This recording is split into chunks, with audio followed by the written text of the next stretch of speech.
کبھی ختم نہ ہونے کے لیے، اور اب تو موت کے بغیر ان سارے دکھوں سے نجات ناممکن تھی۔ میں سوچ رہی تھی اور رقیہ اپنی سنا رہی تھی۔ اب مجھے ہی دیکھیں، بہت چھوٹی تھی جب ماں مر گئی، پھر شادی ہوئی تو وہاں جہاں مرد پہلے ہی ایک بیوی کے ناز نخرے اٹھا چکا تھا، میں تو محض خانہ پوری اور ضرورت کے تحت لائی گئی تھی۔ اور پہلے تو خدا نے اولاد ہی نہ دی، اور جب اولاد دی تو شوہر چھین لیا۔ شوہر کے بعد سوتیلے بیٹے نے ہر چیز پر قبضہ کر لیا اور مجھے بھائی کے گھر نوکر بنا دیا۔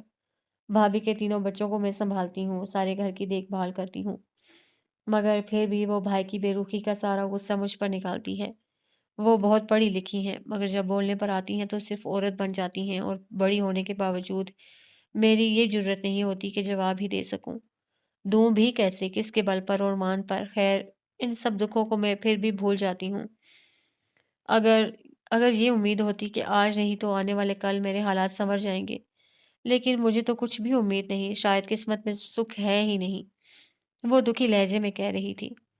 ایسا نہیں کہتے آپا، آپ کا تو بیٹا بھی ہے، ایک دن آپ سب بھی خوشیاں دیکھیں گی۔ کیسے دیکھوں گی خوشیاں؟ ارے باجی، بیٹا ہے میرا، ہاں ایک ہی بیٹا ہے، اس نے بھی میری جان عذاب میں ڈال رکھی ہے، اس کی وجہ سے تو میں اور بھی دکھی ہوں۔ اگر وہ اچھا ہوتا تو رونا کس بات کا تھا؟ کیوں، کیا کرتا ہے وہ؟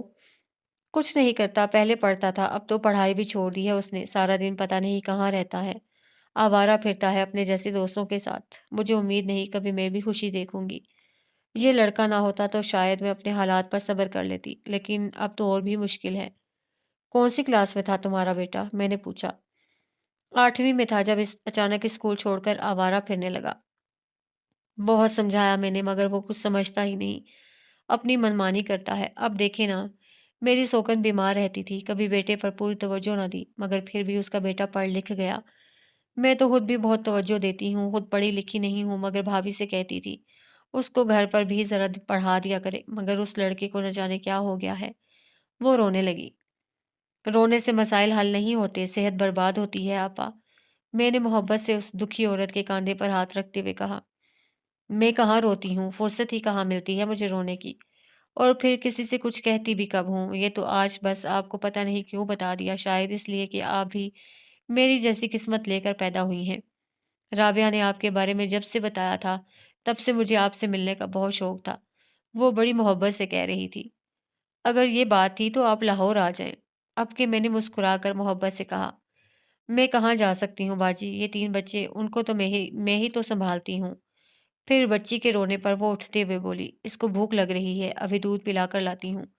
اور وہ اٹھ گئی۔ میں وہیں بیٹھی تھی کہ رابعہ نے میرے قریب آتے ہوئے کہا، بہت دکھی ہے بیچاری، پر کوئی اس کے لیے کچھ بھی نہیں کر سکتا۔ ہم تو چلو غیر ہیں، مگر اس کا بیٹا بہت ذہین تھا، اچھا بھلا پڑھتا تھا، پتہ نہیں اچانک کیا کیا ہوا، پڑھائی چھوڑ چھاڑ کر آوارہ پھرنے لگا ہے۔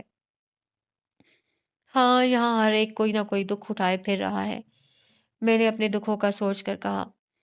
رابعہ، اچانک ذاکر بھائی ادھر چلے آئے۔ فارغ ہو یا؟ بالکل فارغ ہوں، رابعہ نے کہا۔ میرا خیال تھا آج عائشہ کو کھنڈرات وغیرہ کی سیر کروائی جائے، اگر یہ جانا پسند کریں تو۔ اچانک پیچھے سے رابعہ کے دیور نے آتے ہوئے کہا، پھر مجھے سلام کیا اور حال پوچھا۔ ٹھیک ہوں، آپ کا جہاں جی چاہے لے جائیں، مجھے کوئی اعتراض نہیں، یعنی کہیں بھی لے جائیں۔ وہ مسکرایا تو ذاکر بھائی نے گھور کر اسے دیکھا اور وہ سنجیدہ ہو گیا۔ وہ اصل میں اس دن آپ نے کھنڈرات کا قصہ ذرا دلچسپی سے سنا تھا، اس لیے سوچا سیر کا پروگرام وہاں سے ہی شروع کیا جائے، کیا خیال ہے؟ وہ پوچھ رہا تھا، جبکہ رابعہ ذاکر بھائی کو ایک طرف لے جا کر نہ جانے کیا بات کر رہی تھی، شاید رقیہ اور شاداب کی۔ میں نے کہا، جیسے آپ کی مرضی، میں تو مہمان ہوں، لیکن ہم تو آپ کو مہمان نہیں سمجھتے، ہم تو خیر۔ وہ نہ جانے کیا کہتے چپ ہو گیا۔ مہربانی ہے آپ کی، میں نے صرف یہی کہنے پر اکتفا کیا کہ وہ زیادہ ہی بے تکلف ہو رہا تھا۔ حالانکہ رابعہ کے بھی تو بھائی تھے، سب مجھے باجی کہہ کر مخاطب کرتے تھے، مگر وہ صرف آپ کہنے پر اکتفا کرتا تھا، وجہ نہ جانے کیا تھی۔ کھنڈرات ویسے ہی تھے جیسے ہوتے ہیں، ٹوٹی ہوئی گلیاں، مکانات، بازار، دیواریں، جہاں کبھی انسان بستے تھے، وہاں اب گھاس پھوس اور ویرانی۔ میری اپنی زندگی میں بھی تو ان کھنڈرات کی مانند تھی، سب کچھ ختم ہو گیا تھا، بس میں سوچ رہی تھی۔ آپ تو دیکھنے کے بجائے سوچ میں پڑ گئیں، رابعہ کے دیور نے کہا تو میں چونک پڑی، پھر کھنڈرات دیکھتے ہوئے کہا، ان کھنڈرات کو دیکھ کر عبرت حاصل ہوتی ہے، کبھی یہ گھر، یہ جگہ خوشحال رہی ہوگی، ان میں ہنستے مسکراتے لوگ بستے ہوں گے، لیکن اب یہ محض تماشا ہے۔ نہ جانے کتنی صدیاں ابھی اس کو اسی حالت میں رہنا ہے۔ اپنی اپنی سوچ ہے، میرے خیال میں تو یہ قابل فخر ہیں۔ یہ ہمیں اس حالت میں ملتے ہیں، یعنی ملے تھے، اور اب ہماری توجہ سے ان کی یہ بچی ہوئی نشانیاں آخر تک موجود رہیں گی۔ بات صرف توجہ کی ہے، ہر پرانی چیز کو نئی لک دے کر سنوارا جا سکتا ہے۔ پھر آپ کا کیا کیا خیال ہے؟ وہ براہ راست میری آنکھوں میں دیکھتے ہوئے پوچھ رہا تھا۔ میں اس کا اشارہ سمجھ کر بھی انجان بن گئی کہ اب ان باتوں میں کوئی دلچسپی نہیں تھی، مگر رابعہ کا یہ دیور مجھ میں زیادہ ہی دلچسپی لے رہا تھا، اور مجھے یہ سب بہت ناگوار گزر رہا تھا۔ بھابھی کل نہیں آئی، لگتا ہے کوئی لمبا پروگرام بن گیا ہے، کیونکہ دونوں بچوں کو ان کا نوکر آ کر لے گیا تھا۔ اور بچی کو کیوں نہیں؟ میں نے پوچھا۔ بچی چھوٹی ہے، میرے بغیر رہتی ہی نہیں، ماں کا دودھ تک نہیں پیا۔ پیدا ہوتے ہی میں نے جو سنبھالنا شروع کیا تو اب تک سنبھال رہی ہوں۔ وہ مجھے ہی ماں سمجھتی ہے، رقیہ ہنس کر بتا رہی تھی، پھر ایک دم چونکتے ہوئے بولی، ارے وہ دیکھے میرا بیٹا آیا ہے۔ باتیں کرتے کرتے وہ خوشی سے کھل پڑی تو میں نے سامنے دیکھا ایک دراز قد لڑکا جس کی عمر 16 سال کے قریب تھی، سیدھا ہماری طرف آ رہا تھا۔ میں غور سے اس کو دیکھنے لگی۔ اس کا رنگ بہت صاف تھا، نقش تیکھے، اس کی آنکھوں کے پپوٹے سرخی مائل تھے۔ اس نے سیاہ سوٹ پہن رکھا تھا اور پاؤں میں پشاوری چپل، اور کاندھے سے بندوق لٹک رہی تھی۔ وہ ہمارے پاس آ کر رکا، پھر رقیہ کو دیکھتے ہوئے کہا، میں آپ کو ادھر تلاش کر رہا تھا اور آپ یہاں بیٹھی ہیں، کبھی تو گھر پر مل جایا کریں۔ یہ مینا رو رہی تھی، اس لیے اس کو لے کر ادھر چلی آئی۔ رقیہ نے ممتا بھری نظروں سے اس کو دیکھتے ہوئے کہا، میں نے رابعہ کے دیور کے ایک تو یہ مینا آپ کی جان نہیں چھوڑتی، مامی خود نہیں سنبھال سکتی اپنی اولاد کو تو پیدا کیوں کی؟ تم کیا نوکر ہو ان کی؟ وہ غصیلے لہجے میں کہہ رہا تھا۔ اس کی آنکھوں کے پپوٹے جو سرخی مائل تھے اس وقت غصے کی وجہ سے اور بھی زیادہ سرخ ہو رہے تھے۔ تم کیسے راستہ بھول پڑے؟ شادی میں تو آئے نہیں، رقیہ نے بھی غصے سے کہا۔ مہندی والی رات آیا تھا، پھر وقت نہ ملا، وہ ماتھے پر بل ڈالے ناگواری سے کہہ رہا تھا۔ کیوں؟ کیا کہیں نوکری کر لی ہے؟ رقیہ کے لہجے میں طنز بھر گیا۔ ماں، مجھ سے ایسی باتیں نہ کیا کرو، کتنی بار کہا ہے میں نے آپ سے؟ وہ غصے سے بولا۔ نوکری کی کیا ضرورت ہے؟ میرا باپ یہ زمینیں اور باغات کس کے لیے چھوڑ کر گیا ہے؟ یہ صرف حماد خان کے تو نہیں، میرے بھی ہیں، ان پر میرا بھی حق ہے۔ دیکھ رہی ہیں آپ؟ رقیہ نے مجھے مخاطب کرتے ہوئے کہا، یہ مجھے دوسروں کی نوکری کرتے ہوئے نہیں دیکھ سکتا، لیکن خود آپ ہی اس کو ذرا سمجھائیں۔ دوسروں کی نوکری تو میں تبھی چھوڑ سکتی ہوں جب اس کو میرا کچھ خیال ہو، جب یہ میرے لیے کچھ سوچے، میرے دکھ کا خیال کرے۔ میں کب خوشی سے یہ سب کرتی ہوں، مجبوری سے سب کچھ کرتی ہوں۔ میں نے دکھ سے سوچا، میں بیٹے کے مر جانے سے دکھی ہوں اور یہ زندہ بیٹا پا کر بھی دکھی ہے۔ پھر میں نے اس کے بیٹے کو دیکھا، کچھ سوچا اور پوچھا، کیا نام ہے تمہارا؟ وہ مجھے جواب دینے کی بجائے ماں کی طرف دیکھنے لگا تو رقیہ نے تعارف کرواتے ہوئے کہا، یہ باجی عائشہ ہیں، لاہور سے آئی ہیں رابعہ کے ساتھ۔ جواب میں اس نے لاپرواہی سے کندھے اچکائے تو میں نے پھر پوچھا، تم نے بتایا نہیں کیا نام ہے تمہارا؟ اے شاداب۔ شاداب بہت پیارا نام ہے، میں نے تعریف کی۔ شاداب نے ایک نظر مجھے دیکھا، پھر ماں کو دیکھنے لگا تو میں نے کہا، بیٹھو شاداب۔ میں نے اپنے سامنے پڑے موڑھے کی طرف اشارہ کیا۔ اصل میں جب سے میں درس و تدریس کے شعبے سے مکمل طور پر وابستہ ہوئی تھی، تب سے میں نے مختلف تعلیمی اداروں میں پڑھایا تھا، جس کی وجہ سے میں بچوں کی نفسیات سے بہت حد تک آگاہ تھی۔ میں جانتی تھی بچوں کو کس طرح سمجھانا چاہیے۔ محض رقیہ کے دکھ کو دیکھتے ہوئے میں نے شاداب کو سمجھانے کا فیصلہ کیا تھا، لیکن شاداب مجھ سے بے پرواہ اب بھی اسی طرح کھڑا تھا۔ ارے تم ابھی تک کھڑے ہو، بیٹھو نا۔ میں نے اس کا ہاتھ پکڑ کر بٹھا دیا تو وہ حیران حیران سا مجھے دیکھنے لگا، پھر ایک جھٹکے سے اپنا ہاتھ چھڑا لیا۔ جب باجی کہہ رہی ہیں تو بیٹھ جاؤ، رقیہ نے گھور کر کہا۔ جواب میں شاداب نے کچھ نہ کہا، تاہم وہ بیٹھ گیا تھا، لیکن اس کے چہرے پر بیزاری تھی۔ بندوق اب بھی اس کے کندھے سے لٹک رہی تھی اور وہ بس زمین کو گھور رہا تھا۔ کیا کرتے ہو تم شاداب؟ میں نے بے تکلفی سے بات شروع کی۔ کچھ نہیں، اس نے اکھڑ لہجے میں جواب دیا۔ پڑھتے نہیں ہو؟ میں نے یہ جاننے کے باوجود کہ وہ اسکول چھوڑ چکا ہے پوچھا۔ نہیں، شاداب نے کرخت لہجے میں کہا۔ کیوں نہیں پڑھتے؟ میں نے بات جاری رکھتے ہوئے پوچھا۔ دل نہیں چاہتا،